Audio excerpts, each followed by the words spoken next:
Hello दोस्तों, स्वागत है आप सभी का एक बार फिर से कहानी सुनो में। कहानी सुनो में हमेशा की तरह आज आपके लिए लेकर आए हैं एक पौराणिक कथा। पौराणिक कथा क्या है? क्या आप जानते हैं कैसे हुई थी महामृत्युंजय मंत्र की उत्पत्ति? अनंत अपार शक्तिशाली महामृत्युंजय मंत्र। आज आपको देंगे पूरी जानकारी भोले बाबा के महामृत्युंजय मंत्र की। जैसे कि नाम से ही पता है, महामृत्युंजय यानी कि मृत्यु पर विजय प्राप्त करने वाला एकमात्र मंत्र। तो आइए जानते हैं आज महामृत्यु मंत्रजय का पूरा इतिहास। महामृत्युंजय मंत्र के बारे में लगभग आप सभी ने सुना होगा, आप सभी जानते भी होंगे, लेकिन खास करके भोले बाबा के भक्त जो इस मंत्र के जाप से होने वाले फायदों को बहुत अच्छे से जानते हैं। लेकिन क्या उन्हें पता है कि आखिर इस शक्तिशाली मंत्र की उत्पत्ति कैसे हुई? तो चलिए आज हम बताते हैं आपको इसके बारे में। महामृत्युंजय मंत्र कैसे उत्पन्न हुआ और इसका उच्चारण से मानव को क्या क्या लाभ प्राप्त होते हैं। कुछ पौराणिक कथाओं के अनुसार मृकंड नामक एक ऋषि शिव शंकर के अनन्य भक्त थे। वो उनकी बहुत ज़्यादा पूजा अर्चना किया करते थे। असल में उन्हें कोई संतान नहीं थी। वे जानते थे कि देवों के देव महादेव अगर उन पर प्रसन्न हो जाएंगे तो उन्हें संतान की प्राप्ति अवश्य ही होगी, क्योंकि भोले बाबा बहुत ही करुणामयी हैं। यही मन में विचार कर उन्होंने शिव को खुश करने के लिए घोर तप किया और जो वो चाहते थे वही हुआ। भगवान शंकर की तपस्या से खुश हुए और उन्हें भोले बाबा ने दर्शन दिए। जब उन्होंने मृकंड को वरदान मांगने के लिए कहा तो ऋषि ने पुत्र प्राप्ति का वरदान ही मांगा। भगवान शंकर ने उन्हें विधान के विपरीत जाकर पुत्र प्राप्ति का वरदान दे डाला, लेकिन भगवान शंकर ने उन्हें यह चेतावनी भी दी कि इस खुशी के साथ साथ उन्हें दुख भी होगा। मृकंड ऋषि ने फिर भी उनके वरदान को स्वीकार किया। भोले शंकर के वरदान से ऋषि का पुत्र प्राप्त हुआ, जिसका उन्होंने नाम रखा मार्कंडेय। ज्योतिषियों ने जब इस बालक की कुंडली देखी तो उन्होंने ऋषि और उनकी पत्नी को बताया कि यह विलक्षण बालक अल्पायु है, यानी उसकी उम्र केवल 12 ही बरस है। इतना सुनते ही ऋषि की ने खुशी दुख में बदल गई, लेकिन उन्होंने धैर्य रखते हुए अपनी पत्नी को समझाया कि जिस भोलेनाथ ने उन्हें यह वरदान रूप में भेंट किया है बच्चा, वही इसकी रक्षा करेंगे। और ऐसा सोचकर मार्कंडेय ऋषि ने कोई चिंता नहीं जताई। धीरे धीरे मार्कंडेय ऋषि बड़े होने लगे। उन्होंने अपने पिता से शिव मंत्र की दीक्षा ग्रहण की।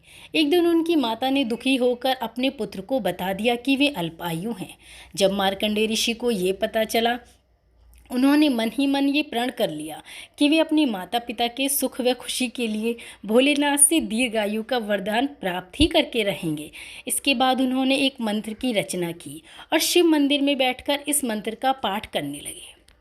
आप सभी लोग जानते होंगे महामृत्युंजय मंत्र कौन सा है। ओम त्र्यंबकं यजामहे सुगंधिं पुष्टिवर्धनम् उर्वारुकमिव बन्धनान् मृत्युर्मुक्षीयमामृतात्, जिसे हम महामृत्युंजय मंत्र के नाम से जानते हैं। यही वह मंत्र है जो मार्कंडेय ने बनाया था।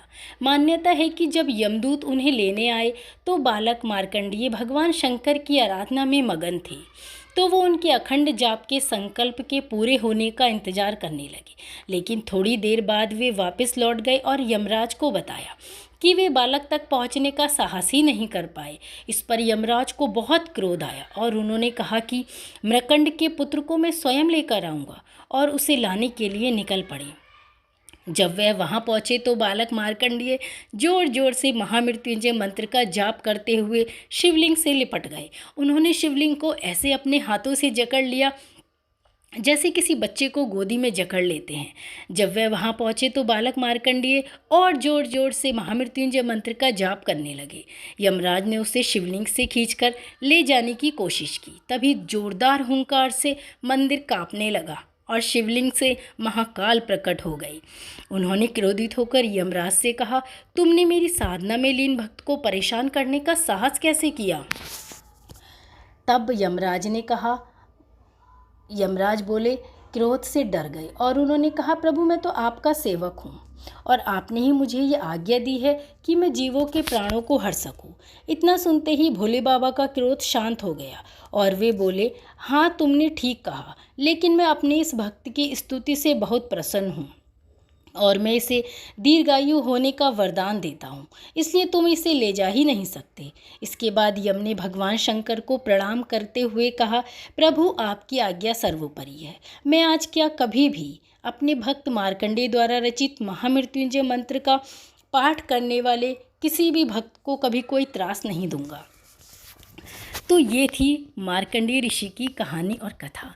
मार्कंडेय ऋषि बचपन से ही बहुत साहसी भी थे, जो आज हमारे लिए एक मंत्र दे गए हैं। दोस्तों, इस मंत्र में इतनी शक्ति है कि अगर आपके घर में कोई बीमार है, किसी की तबीयत खराब है, तब भी आप इस महामृत्युंजय मंत्र का जाप करके, बाबा से प्रार्थना करके उनकी तबीयत में सुधार ला सकते हैं। अनंत अपार है हमारे इस महामृत्युंजय मंत्र की शक्ति। और भोले बाबा के बारे में तो आपको पता ही है, देवों के देव महादेव, जो अत्यंत ही दयालु हैं और अपने बच्चों पर हमेशा ही कृपा करते हैं। तो साथियों, आज आपने ये सुना कि महामृत्युंजय मंत्र का उत्पत्ति कैसे हुई और हम इसका जाप किन किन परिस्थितियों में कर सकते हैं। तो नेक्स्ट वीडियो में मिलेंगे एक नई जानकारी के साथ। तब तक आप जुड़े रहिए कहानी सुनो के साथ। धन्यवाद।